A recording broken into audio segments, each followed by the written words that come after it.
welcome everyone. This is the first lecture of the series Soft Skills and IS, okay, that is interpersonal skills. And we are on the very first lecture of Unit 1, okay. So the topic that we are going to do today is nature and scope of soft skills, the definition of soft skills, and the importance of soft skills in workplaces. Alright, so let us begin. So, we have certain personality traits, right? And soft skills happen to be one, not one, but some among those personality traits, okay? And these are the personality traits that we exhibit during specific situations, and we should and traits we have efficient control over, okay?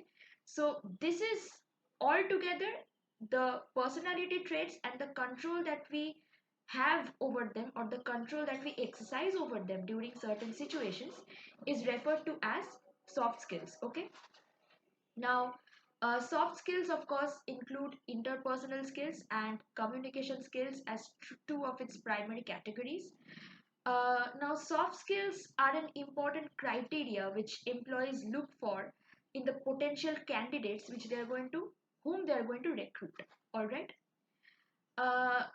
Some examples of soft skills are effective communication skills, teamwork, dependability, adaptability, uh, conflict resolution, flexibility, leadership, problem solving, research, creativity, work ethic, and integrity. Okay. So, what is the importance of soft skills? Okay. So, as we know that knowledge is one of the most, you know, uh, essential elements in our life, right? So, without knowledge, there is no growth. Without knowledge, there is no forward movement. So, along with your physical growth, you also need your mental growth, right? And that happens via knowledge. So knowledge is an indispensable element in our life, right? Now, it is through knowledge and it is through the skills which, you know, which ensue knowledge, that we actually grow and move forward in life and improve in life, most importantly, right?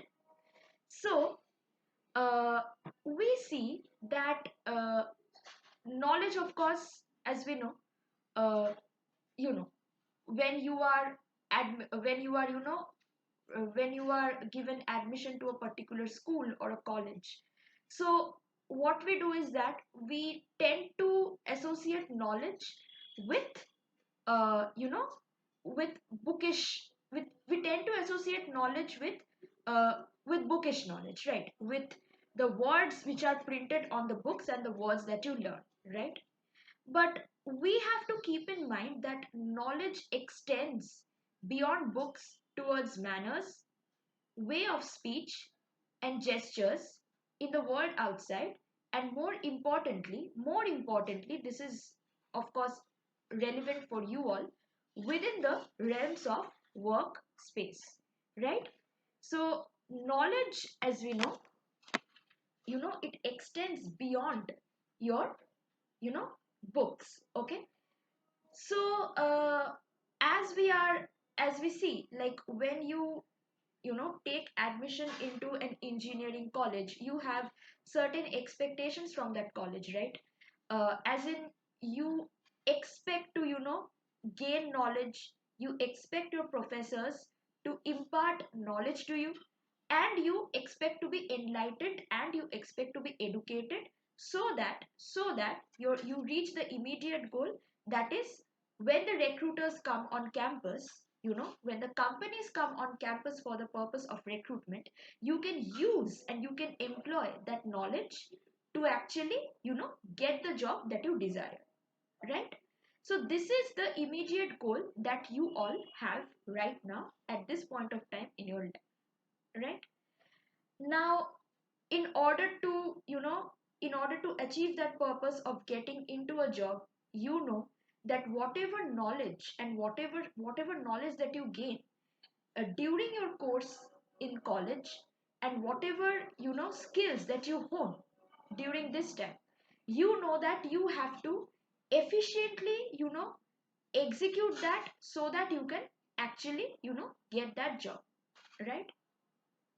Now of course you execute your knowledge, you execute your skills that you have learned over the years, and you use that to get a job, and of course you get the job. But your knowledge, or your you know your desire for knowledge, or uh, your quest for knowledge should not end there. Because what happens after you get a job? Of course you achieve your immediate aim of getting a job, that is fine, you land a job, that is great. Now what after that, right? So there is a stage after that, because you have to continue with that job. You have to make sure that you improve yourself there as well. You have to make sure that you flourish, and you have to make sure that you know you are effectively carrying out the task which has been assigned to you, right?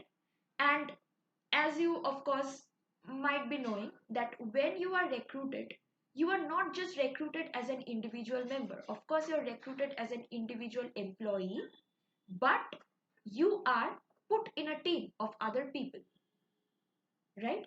So when you are put in a team of other people, that is exactly where the knowledge beyond your books is actually tested. Now what do I mean by this? Okay, let me tell you. Okay, so when the knowledge beyond your books is tested, basically your the knowledge of your soft skills is tested. What is that? Now soft skills actually tests one's ability, or soft skills test one's ability to work within a team, and the ability to execute tasks skillfully. Okay, now most companies search for this trait of sociability within their potential employees, so that the companies can function smoothly. All right. Now soft skills also complement one's hard skills, like knowledge of the subject that you have, and it gives you a competent understanding of the way to go about a particular task at hand. All right. So this is how soft skills are important, because it tests your team spirit. It tests how well you are able to perform in a team, how well you are able to cooperate with the members, or with the other members of your team, so that the work that you have been assigned is done collectively. Okay, is done collectively in a skillful manner. So basically it tests how well you cooperate with your with the other members of your team in order to get your work done. Okay, this is the importance of soft skills. All right. And also soft skills kind of ingrain you with personal knowledge, sorry, with practical knowledge of the world. Okay, which can mostly be acquired while working with individual with different bents of mind and abilities, and these individuals are no other people, no are no other people than your own teammates. Okay, those you whom you have been assigned. All right. Yeah. All right. So how are soft skills important in an academic and workspace? So as we know, teamwork and communication are the major elements of soft skills, you know, and these are the primary requisites at any workplace. Okay. Now a workplace, it requires its respective departments constituting various teams to coordinate well among themselves to ensure an overall effective working or functioning. All right.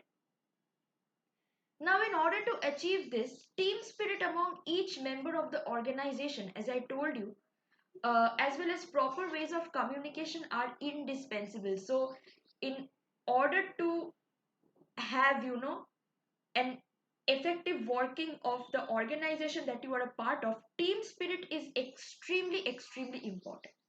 And it is due to this reason that every company or organization looks for candidates with strong potential for soft skills who would contribute towards the improvement and flourishing of the organization.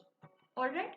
So you really need, to develop and hone soft skills inside yourself, okay, so that you are able to work in an organization or in an IT company. Alright?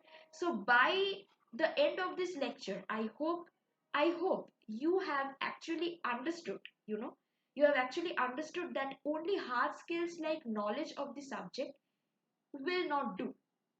You need to have, you know you need to have, soft skills, or you know you need to have behavioral traits within yourselves, okay, which will help you survive in a workspace.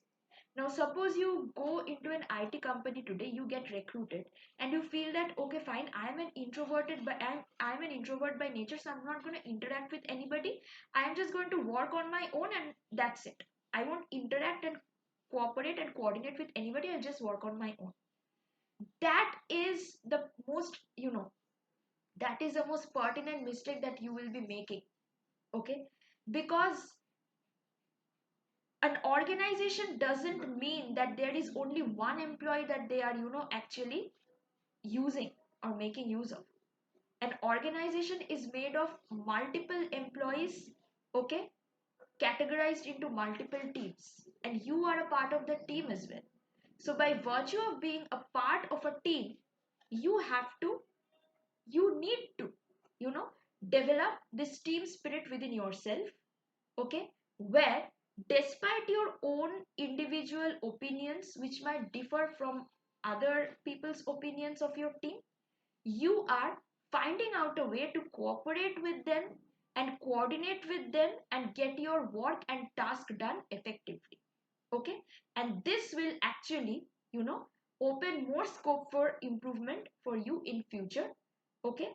And this will actually help you flourish in the company, and this will also give you a lot of incentives as well, okay.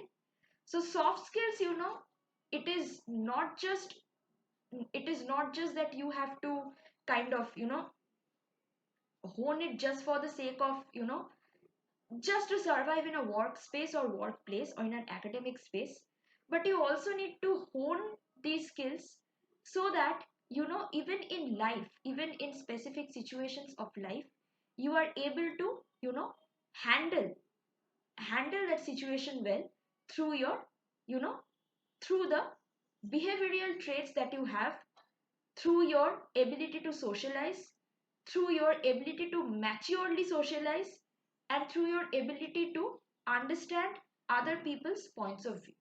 Okay? So, this is what soft skills are, or this is what the first topic related to soft skills, or the introduction to soft skills, actually was. In the next lecture, we will move on to the second topic of Unit 1, which is listening skills and types of listening skills. Okay? So we end the lecture here today. Thank you for listening.